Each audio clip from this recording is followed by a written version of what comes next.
بسم اللہ الرحمن الرحیم۔ السلام علیکم۔ میں Nazish Kamran Dubai international public school and college سے آپ کو آن لائن کلاسز میں خوش آمدید کہتی ہوں۔ عزیز بچوں، سب سے پہلے میں آپ کو 11ویں کلاس میں فرسٹ ایئر میں پروموٹ ہونے پر مبارکباد پیش کرتی ہوں۔ موجودہ صورتحال کے پیش نظر دبئی انٹرنیشنل پبلک اسکول نے آپ کے لیے آن لائن کلاسز کا اجرا کیا ہے تاکہ آپ کے قیمتی وقت کو بچایا جا سکے۔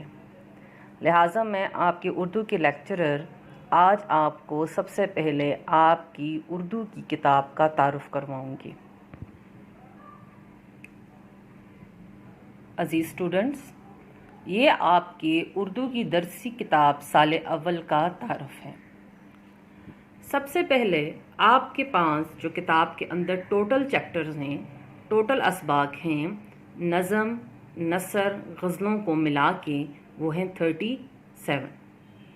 جیسا کہ آپ کو معلوم ہے کہ کسی بھی لٹریچر میں 2 حصے ہوتے ہیں، ایک حصہ نثر کا ہوتا ہے اور دوسرا حصہ نظم کا ہوتا ہے۔ تو لہٰذا حصہ نثر میں آپ کے پاس جو چیپٹرز شامل ہیں وہ ہیں 17 چیپٹرز ہیں۔ اس کے اندر بھی 2 پورشنز ہیں، نثر میں ہی ایک چیپٹرز ہیں اور دوسرے مکاتیب ہیں، خطوط ہیں۔ خطوط بھی نثر کا ہی حصہ ہیں۔ 13 آپ کے پاس چیپٹرز ہیں اور 4 مکاتیب ہیں، ٹھیک ہے۔ اسی طریقے سے حصہ نظم میں نظمیں اور غزلیں شامل ہیں۔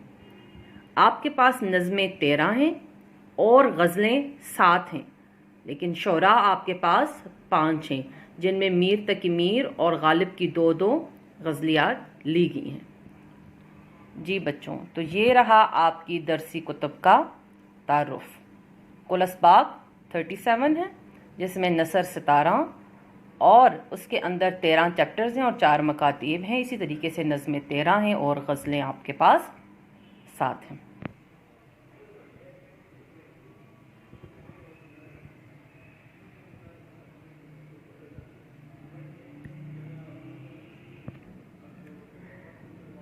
جی عزیز بچوں، یہ ابھی آپ کو فہرست نظر آ رہی ہے۔ فہرست کی طرف آتے ہیں۔ سب سے پہلے ہم حصہ نثر کو دیکھتے ہیں۔ جیسے میں نے آپ کو بتایا کہ آپ کے حصہ نثر میں 13 چیپٹرز ہیں اور آگے جو ہیں وہ 4 مکاتیب ہیں، ٹھیک ہے نا۔ تو ہم چیپٹرز کی طرف آتے ہیں۔ سب سے پہلا جو چیپٹر ہے وہ آپ کا ہے اپنی مدد آپ، جو کہ ایک مضمون ہے اور لکھا کس نے ہے؟ سر سید احمد خان نے لکھا ہے۔ دوسرا چیپٹر ہے آپ کے پاس جھوٹے آدمی، مولوی ذکاء اللہ نے لکھا ہے اور یہ بھی ایک مضمون ہے۔ تیسرا چیپٹر ہے آپ کے پاس نظریہ پاکستان، جو کہ ایک مضمون ہے۔ ظاہر پاکستان کے بارے میں تو اس کو ہم پاکستانیات بھی کہہ سکتے ہیں، ڈاکٹر غلام مصطفیٰ خان نے لکھا ہے۔ چوتھا چیپٹر آپ کے پاس ہے پاکستانی قومیت کا مسئلہ، مضمون ہے یہ بھی، اور ڈاکٹر سید عبداللہ نے لکھا ہے۔ پانچواں آپ کے پاس ہے کچھ ادب کے بارے میں، یہ بھی ایک مضمون ہے لیکن تنقیدی مضمون ہے، ڈاکٹر عبادت بریلوی نے لکھا ہے۔ چھٹا آپ کے پاس چیپٹر ہے لمحہ فکریہ، جو کہ ایک ماڈیول ہے جو مشتاق صدیقی نے لکھا ہے۔ 7واں چیپٹر آپ کے پاس ہے داروغہ جی کی پانچوں گھئی میں اور سر کڑھائی میں، ناول ہے رتن ناتھ سرشار کا۔ یہ داستان نما ناول ہے لیکن اس میں خط و خال ناول کے ملتے ہیں، تو اس لیے ہم اس کو ناول کہتے ہیں۔ اگلا آپ کے پاس چیپٹر ہے آنگن۔ آنگن جو ہے وہ بھی ایک ناول ہے اور خدیجہ مستور کا لکھا ہوا ہے۔ اگلا آپ کا چیپٹر ہے خوبصورت بلا، جو کہ ایک ڈرامہ ہے اور آغا حشر کاشمیری نے لکھا ہے۔ اگلا چیپٹر آپ کے پاس ہے تعلیم بالغاں، جو کہ ایک ڈرامہ ہے، خواجہ معین الدین نے لکھا ہے۔ اگلا آپ کے پاس چیپٹر ہے شیراز اور کنارے آب رکنا باد وغیرہ، جو کہ ایک سفر نامہ ہے، ابن انشا نے لکھا ہے۔ اگلا آپ کے پاس چیپٹر ہے روم، زندہ شہر مردہ شہر، سفر نامہ ہے، جمیل الدین عالی کا لکھا ہوا۔ اگلا آپ کے پاس چیپٹر ہے لالچی وزیر، جو ایک لوک کہانی ہے، بشیر احمد بلوچ کی لکھی ہوئی۔ آگے آپ کے پاس مکاتیب ہیں مرزا غالب کے اور علامہ اقبال کے. 2 مکاتیب مرزا غالب کے ہیں اور 2 علامہ اقبال کے. اسی طریقے سے آپ کے کورس میں 4 مکاتیب شامل ہیں. اب ہم اپنے حصہ نظم کی طرف آتے ہیں. حصہ نظم میں جیسے میں نے آپ کو پہلے بتایا کہ 13 نظمیں ہیں، تو اب ان کا میں آپ کو تعارف کرا دیتی ہوں. پہلی نظم آپ کے کورس میں ہے وہ ہے ہم، جو کہ ماہر القادری نے لکھی ہے. دوسری آپ کے پاس ہے نعت، جو محسن کاکوروی نے لکھی ہے. تیسری نظم ہے شہر آشوب، جو نذیر اکبر آبادی کی ہے. چوتھی آپ کے پاس نظم ہے شہزادے کا چھت پر سونا اور پری کے ہاتھوں اغوا ہونا، جو کہ ایک مثنوی ہے میر حسن کی. اگلی نظم ہے در مراد، جو کہ ایک مرثیہ ہے میر انیس کا. اگلی نظم ہے تخت فرش پہ علی اکبر کا خطاب، جو کہ ایک مرثیہ ہے مرزا دبیر کا. پورا نام ان کا ہے مرزا سلامت علی دبیر. اگلی نظم ہے امید، جو مسدس ہے الطاف حسین حالی کی، اور اس کا اصل نام ہے جہاں سے یہ لی گئی ہے مد و جزر اسلام. اگلی نظم ہے نصیحت اخلاقی، اکبر الہ آبادی کی ہے. اگلی نظم ہے جلوہ سحر، حفیظ جلندری کی. 10ویں نظم ہے آپ کے پاس پرانا کوٹ، جو سید محمد جعفری کی ہے. یہ ایک مزاحیہ نظم ہے اور نظم کی صنف طنز و مزاح سے لی گئی ہے. اگلی آپ کے پاس نظم ہے یہ سڑکیں، طنز و مزاح، یہ بھی مزاحیہ نظم ہے سید ضمیر جعفری کی. اگلی آپ کے پاس جو نظم ہے وہ ہے کتات ہیں، مرزا محمود سرحدی نے لکھی ہیں. اور آخری نظم ہے اخلاص، جو عبد الرحمن بابا نے لکھی ہے، جو کہ ایک پشتو کے شاعر ہیں اور مترجم یعنی ان کا ترجمہ پھر کس نے کیا ہے اردو میں؟ طه خان میں ہے. یہ اصل نظم جو ہے اخلاص، یہ عبد الرحمن بابا نے لکھی ہے، یہ پشتو زبان میں ہے. تو ظاہر ہے آپ کے کورس میں جو شامل ہے وہ اردو زبان میں ہے، تو اس کا ترجمہ پھر طه خان نے کیا ہے اردو میں. اگلا آپ کا حصہ ہے حصہ غزل. حصہ غزل میں آپ کے پاس 7 غزلیں ہیں اور شعراء 5 ہیں. پہلے شاعر ہیں میر تقی میر، اور میر تقی میر کی 2 غزلیں آپ کے کورس میں شامل ہیں، فقیرانہ آئے صدا کر چلیں، اور دوسری غزل ہے پیری میں کیا جوانی کے موسم کو روئیے. پیری کہتے ہیں بڑھاپے میں، کیا جوانی کے موسم کو روئیے.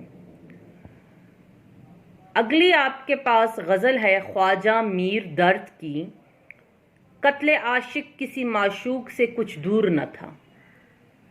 اگلے شاعر ہیں آپ کے پاس غلام حمدانی مصفی. ان کی جو غزل آپ کے کورس میں شامل ہے وہ ہے ناگاہ چمن میں جب وہ گلے اندام آ گیا. اگلے آپ کے پاس شاعر ہیں مرزا غالب. مرزا غالب کی بھی 2 غزلیں آپ کے کورس میں شامل ہیں. پہلی ہے دائم پڑا ہوا تیرے در پر نہیں ہوں میں، اور اگلی غزل ہے ہزاروں خواہشیں ایسی کہ ہر خواہش پہ دم نکلے. آخری جو شاعر آپ کے کورس میں شامل ہیں وہ ہیں داغ دہلوی، اور داغ دہلوی کی جو غزل ہے وہ ہے آئینہ اپنی نظر سے نہ جدا ہونے دو. جی اسٹوڈنٹس، تو یہ رہا ایک مختصر سا تعارف آپ کی اردو کی 11ویں کتاب کا، جس میں آپ کو میں نے حصہ نثر کے بارے میں بتایا، حصہ نظم کے بارے میں بتایا، اور وہ جو غزلیات آپ کے کورس میں شامل ہیں. تو 3 پورشن ہیں آپ کی اس کتاب کے.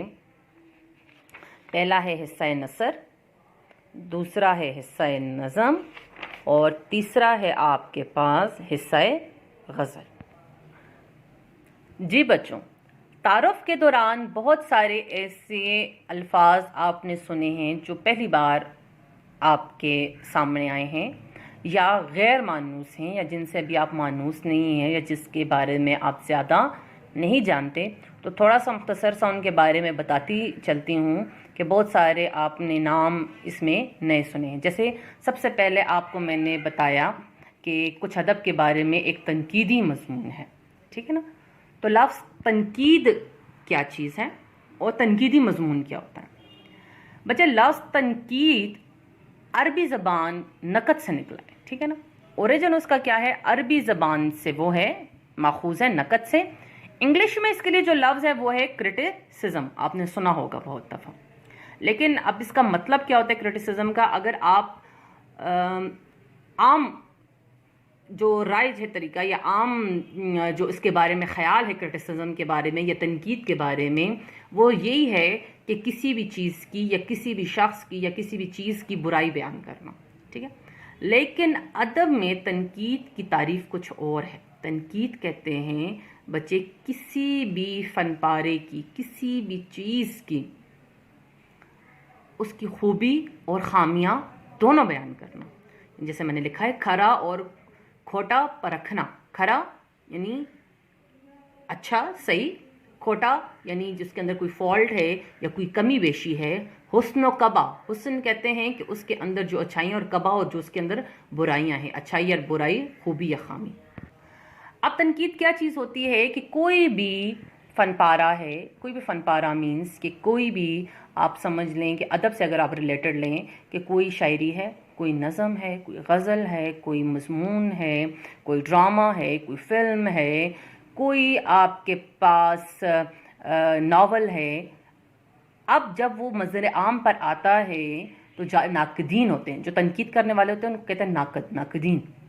اب ناقد کیا کرتے ہیں, نقاد کیا کرتے ہیں, وہ اس پر پھر تبصرے کرتے ہیں, تنقید کرتے ہیں, یعنی کہ اس کی اچھی باتیں کیا ہیں اور اس کے اندر کمی یا خامی کیا رہے گی. اب اس کا فائدہ کیا ہے بچے؟ فائدہ یہ ہے کہ جب وہی مصنف, جب وہی تخلیق کرنے والا دوبارہ کوئی چیز تخلیق کرتا ہے تو اس کرٹیسزم کو اپنے سامنے رکھتا ہے, تاکہ جو کمیاں, خامیاں یا جو چیزیں اس سے رہ گئی تھیں دوبارہ وہ غلطیاں وہ نہ کریں. تو اس سے فائدہ کیا ہوتا ہے کہ جب نئی چیز تخلیق ہوتی ہے, جب کوئی نیا ڈرامہ, کوئی نیا ناول, کوئی نئی فلم, کوئی نیا مضمون, کوئی نیا افسانہ, کوئی نیا ناول آتا ہے اسی مصنف کا, تو وہ خیال کرتا ہے کہ پچھلی بار کی جو میری کمیاں تھیں, خامیاں تھیں, اس کو دور کیا جائے, اور جو میری اچھی باتیں تھیں اس کو مزید اور نکھارا جائے. اس سے کیا ہوتا ہے کہ کوئی بھی فن پارہ, کوئی بھی چیز جو ہے وہ مزید نکھر کر سامنے آتی ہیں. تو ناقدین کی نظر میں تنقید جو ہے وہ ادب کے لیے سانس لینے کے برابر ہے, کہ جیسے ہمارے لیے زندہ رہنے کے لیے سانس لینا بہت ضروری ہے, اسی طرح کسی بھی ادب کو بہترین بنانے کے لیے, کسی بھی چیز کو بہترین بنانے کے لیے جو ہے تنقید بہت ضروری ہے. یہ ہوتی ہے تنقید برائے اصلاح, ہوتی ہیں کہ کسی بھی چیز کی خوبیاں اور خامیاں بیان کر دی جائیں, تاکہ دوبارہ جب وہ چیز تخلیق ہو, جب دوبارہ تخلیق کرنے والا دوبارہ کوئی چیز تخلیق کریں تو وہ ان خامیوں کو نظر انداز کریں, ان خامیوں کو چھوڑے, ان خامیوں میں کم سے کمی لانے کی کوشش کریں, اور جو اس کی اچھائیاں ہیں اس کو مزید وہ نکھاریں. اچھا بچے, اگلا لفظ آپ نے سنا ہے موڈیول. آپ کو میں نے بتایا کہ لمحہ فکریہ جو ہے, جو مشتاق صدیقی نے لکھا ہے, وہ ایک موڈیول ہے. اب موڈیول کا نام آپ نے بہت دفعہ سنا ہوگا. اب آسان اردو زبان میں آپ موڈیول کیا کہہ سکتے ہیں؟ ایک نقشہ ہے, ایک نمونہ ہے, یا ایک شعبہ آپ کہہ سکتے ہیں. اگر انگلش میں آپ اس کی ڈیفینیشن کریں تو وہ کہے گا a file or folder that contains code, یعنی کوئی بھی فائل اور فولڈر جس کے اندر کوئی انفارمیشنز ہوتی ہیں وہ موڈیول کہلاتا ہے. اب یہ جو لمحہ فکریہ ہے اس میں آبادی کے بارے میں ہے, یہ ایک چیپٹر ہے, اور آبادی جیسے پاپولیشن بوم آپ کہتے ہیں, پاپولیشن بوم ہے یہ. پاپولیشن بوم یعنی کہ بڑھتی ہوئی آبادی ہمارے ملک کی ترقی میں سب سے بڑی رکاوٹ ہے, یہ اس چیپٹر کا تھیم ہے. تو یہ ایجوکیشن کے ایک ڈپارٹمنٹ شعبہ آبادیات والوں نے ایک سمجھیں کہ ایک ایسے جیسے لکھوایا تھا کسی سے, یا کوئی ان پہ ریسرچ کروائی تھی, تو اس سے پھر یہ آپ کے چیپٹر میں وہاں سے سلیکٹ کر کے, مشتاق صدیقی کا خود نہیں ہے یہ لکھا ہوا, ان کا سلیکٹ کیا ہوا ہے, اور انہوں نے پھر آپ کے کورس میں یہاں پہ ڈالا ہے. جی اگلا آپ نے سنا ناول. ناول سے تو آپ واقف ہیں, تھوڑا سا پھر بھی بتا دیتی ہوں. ناول ایک اطالوی یعنی اٹالین زبان کا نویلا سے نکلا ہے, جس کے معنی ہے عجیب اور انوکھی چیز کے, ٹھیک ہے نا. اب ناول کیا ہے؟ ناول ایک قصہ ہے, ایک کہانی ہے جس کی زندگی کے تمام پہلو کے بارے میں ایک طویل کہانی جو کہ ہمارے معاشرے سے ریلیٹڈ ہوتی ہے، جو کہ ہماری سوسائٹی سے ریلیٹڈ ہوتی ہے، جس کے تعلق ہمارے معاشرے سوسائٹی کے کسی پہلو، یعنی ناول آپ کہہ سکتے ہیں کہ ہمارے معاشرے کی عکاسی کرتا ہے، ایک شخص کی زندگی کے تمام تر حالات کہ وہ زندگی میں، معاشرے میں، سوسائٹی میں کیسے سروائیو کرتا ہے، کیا کرتا ہے، کیا کیا اس پہ بیتتی ہے، تمام تر پہلو اس کے اندر آ جاتے ہیں ناول کے اندر۔ اب ناول کے آلٹرنیٹ جو ورڈ آپ نے سنا ہوگا، جو اس کے ساتھ سنا تھا، افسانہ۔ اب ناول بھی ایک ہماری معاشرتی کہانی ہے اور افسانہ بھی ایک ہماری معاشرتی کہانی ہے، ٹھیک ہے، دونوں کہانیاں ہیں۔ فرق کیا ہے کہ ناول جو ہے وہ زندگی کے تمام پہلوؤں کو کور کرتا ہے، جبکہ افسانہ جو ہے وہ زندگی کے کسی ایک ہی پہلو پہ ہوتا ہے، کسی ایک ہی رخ کو وہ ہمیں دکھاتا ہے۔ ناول طویل ہوتا ہے اور افسانہ جو ہے اس کو فکشن کہتے ہیں انگلش میں۔ افسانہ جو ہے وہ شارٹ ہوتا ہے، چھوٹا ہوتا ہے، جس کو آپ ایک نشست میں، آدھے گھنٹے میں، گھنٹے میں پڑھ کر ختم کر دیتے ہیں۔ اردو کے پہلے ناول نگار ہیں ڈپٹی نذیر احمد، جس کو مولوی نذیر احمد یا ڈپٹی نذیر احمد دونوں کہا جاتا ہے، اور مرات العروس ان کا پہلا ناول تھا، اور بنات الناش دوسرا، اور توبۃ النسوۃ تیسرا۔ تو پہلے ناول نگار آپ کے پاس ڈپٹی نذیر احمد ہیں، اور پہلا ناول ہے مرات العروس، اردو لٹریچر میں، اردو ادب میں۔ اچھا جی، اگلا آپ نے سنا ہے ڈرامہ، ٹھیک ہے نا، آغا شر کشمیری کا اور خواجہ معین الدین کا آپ کے پاس دو ڈرامے موجود ہیں اس میں۔ تو ڈرامہ جو ہے، ڈرامہ کیا چیز ہے؟ ڈرامہ یونانی لفظ ڈراؤ سے نکلا ہے، جس کے معنی ہے کچھ کر کے دکھانا۔ اب اس کے لیے اور بہت سارے لفظ استعمال کیے جاتے ہیں، سوانگ رچانا، ناٹک، نقل، اوپیرا، ٹھیک ہے، کھیل، یہ سارے ڈرامے کے نام ہیں۔ اب ڈرامہ کیا چیز ہے بچے؟ ڈرامہ بھی ایک کہانی ہے، لیکن کیسی کہانی؟ جس کو کرداروں کے ذریعے سے پیش کیا جائے، اسٹیج کیا جائے، پیش کیا جائے۔ تو اس ایسی کہانی کو جو کرداروں کے ذریعے، جو کریکٹرز کے ذریعے، جو ایکٹرز کے ذریعے، اور اس کی کہانی جب ہمیں کیسے پہنچتی ہے؟ ڈائلاگس کی صورت میں، مکالموں کی صورت میں، یعنی ایسی کہانی جو ہمارے معاشرے سے ریلیٹڈ ہو اور ان کو کرداروں کے ذریعے سے پیش کیا جائے، ایکٹرز کے ذریعے سے اور ڈائلاگس کے ذریعے سے وہ ہمیں کہانی، یعنی مکالموں کی صورت میں ہمیں وہ کہانی پہنچے، تو اس کو کیا کہتے ہیں؟ ڈرامہ۔ یعنی ڈرامہ ایک ایسی کہانی ہے جو انسانی زندگی کی کسی پہلو کی عکاسی کرے اور جسے سٹیج کیا جا سکے، سٹیج کیا جا سکے یعنی جس کو ایکٹ کر کے دکھایا جا سکے، اس کو کیا کہتے ہیں؟ ڈرامہ۔ اگلی آپ نے صنف سنی سفر نامہ، ٹھیک ہے نا۔ اب سفر نامہ کیا ہے؟ سفر نامہ نام سے ہی ظاہر ہے کہ جو سفر پہ جائے اور سفر کے تمام حالات قلم بند کیے جائیں، ٹھیک ہے۔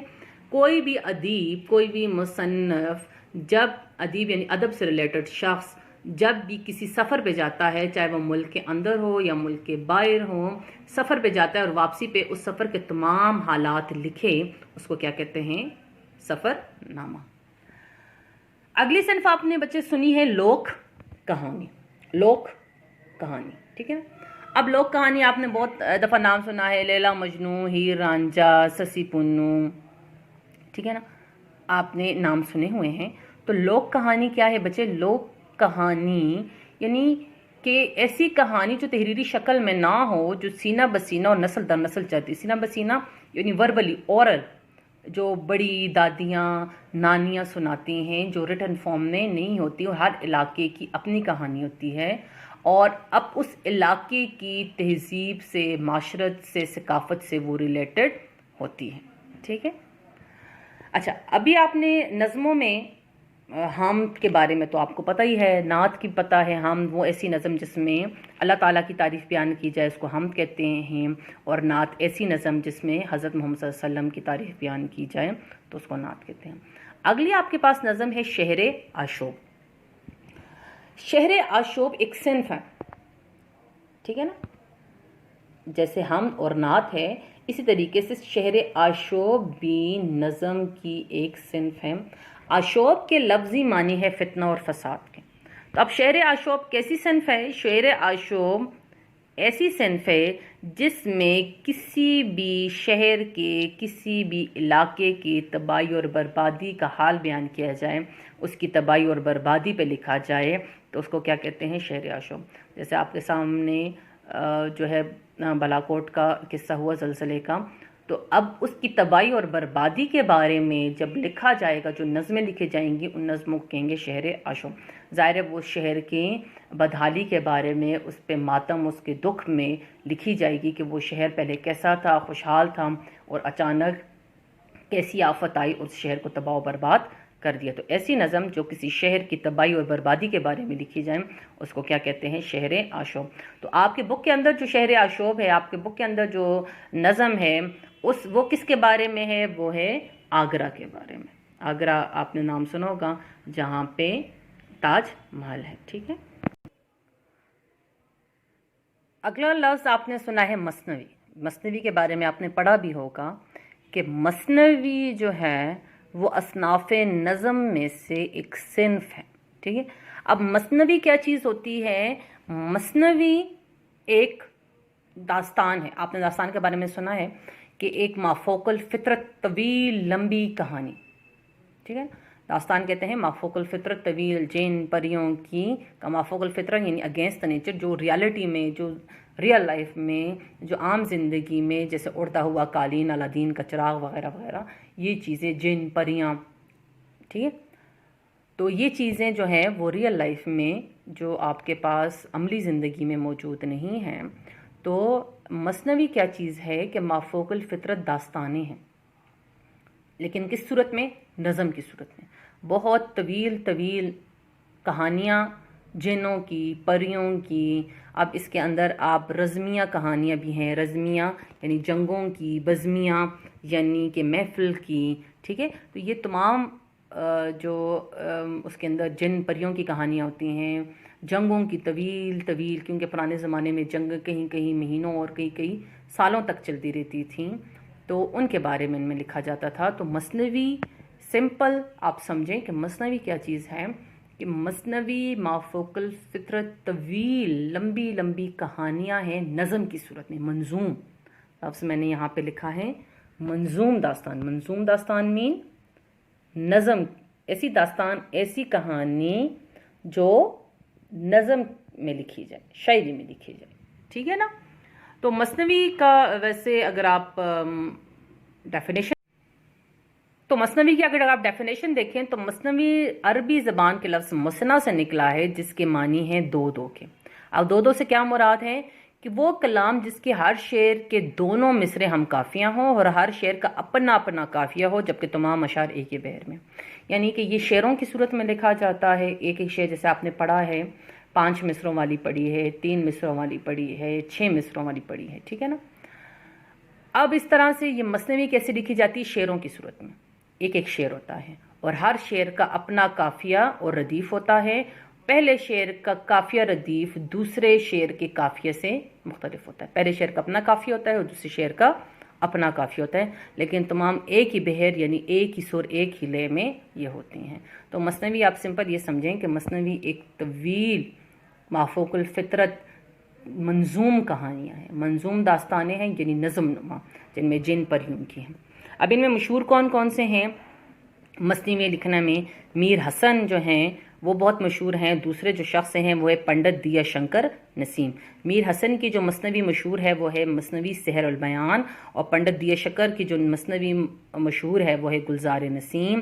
اس طریقے سے آپ کے پاس محمد حسین آزاد نے بھی مثنوی لکھی، جن کا اس کا نام ہے شب قدر، اور الطاف حسین حالی نے بھی مثنوی لکھی، جس میں انہوں نے اس کا نام ہے نشاط امید۔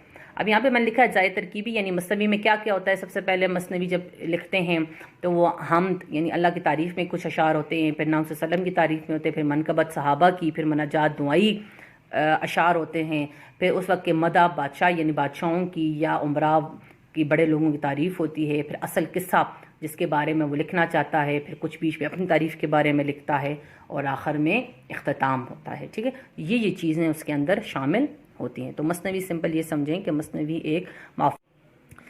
ایک مافوق الفطرت کہانیاں ہیں نظم کی صورت میں۔ اگلا آپ نے سنا ہے مرثیہ۔ مرثیہ ہے، مرثیہ کہتے ہیں کہ کسی کے مرنے پر دکھ میں لکھی گئی نظم کو مرثیہ کہتے ہیں۔ کسی کے بھی مرنے پر، علامہ اقبال نے اپنی والدہ کے وفات پہ لکھی، غالب نے اپنے بیٹے کے وفات پہ لکھی، تو کسی کے بھی مرنے پر دکھ میں جو نظم لکھی جاتی ہے اس کو مرثیہ کہتے ہیں. لیکن اردو ادب میں زیادہ تر مرثیے جو ہیں واقعہ کربلا پہ لکھے گئے ہیں، اسی لیے جب بھی مرثیے کا لفظ آتا ہے تو ہمارے ذہن، لیکن اردو ادب میں زیادہ تر مرثیے واقعہ کربلا پہ لکھے گئے ہیں، اس لیے جب بھی ہمارے پاس مرثیے کا لفظ آتا ہے تو ہمارا ذہن فوراً واقعہ کربلا کی طرف منتقل ہو جاتا ہے. مرثیہ نگار جو بہت مشہور ہیں وہ میر ببر علی انیس ہیں اور دوسرا مرزا سلامت علی دبیر ہیں. اگلا آپ کو میں نے بتایا تھا کہ کچھ آپ کے پاس دو نظمیں ہیں، وہ جو ہے طنز و مزاح ہیں. اب بچے طنز و مزاح کیا چیز ہے؟ طنز ویسے آپ نے اپنی ڈیلی لائف میں سنا ہوگا، طنز کہتے ہیں کہ کوئی ایسی بات کرنا جس سے دل آزاری ہو، سننے والے کو برا لگے. لیکن طنز و مزاح اردو ادب کی ایک ایسی صنف ہے جس میں مصنف یا شعراء اپنے معاشرے کے اندر موجود خامیوں برائیوں کی نشاندہی اس انداز سے کرتے ہیں کہ ان خامیوں کی نشاندہی بھی ہو جائے اور سننے والے کو برا بھی. ظاہر ہے جب وہ معاشرے کے اندر موجود کسی خامی اور برائی کا نشاندہی کریں گے تو وہ کسی نہ کسی ڈپارٹمنٹ کے زیر. ظاہر ہے جب مصنف یا شعراء کسی بھی معاشرے کے اندر موجود خامی کا جو ہے وہ ذکر کرتے ہوں گے یا لکھتے ہوں گے اس کے بارے میں، ظاہر ہے وہ کسی نہ کسی ڈپارٹمنٹ کے اندر تو آتا ہوگا، تو ظاہر ہے وہ ڈائریکٹ ان کو تنقید کا نشانہ نہیں بناتے، ڈائریکٹ ان کو ہٹ نہیں کرنا چاہتے. وہ طنز و مزاح کی صورت میں یعنی وہ مزاحیہ انداز میں اس برائی کا ذکر بھی کر دیتے ہیں، اس خامی کا ذکر بھی کر دیتے ہیں اور سننے والے کو ناگوار بھی نہیں گزرتا. اگلا آپ کو میں بتایا تھا کہ مسدس سے حالی میں سے جس کا نام مدو جزر اسلام بھی ہے، اس میں سے آپ کی امید نظم لی گئی ہے. یہ مسدس آپ کو جیسے کہ معلوم ہے 6 مصروں والے ایسی نظم جس کے ہر بند میں 6 مصرے ہوں.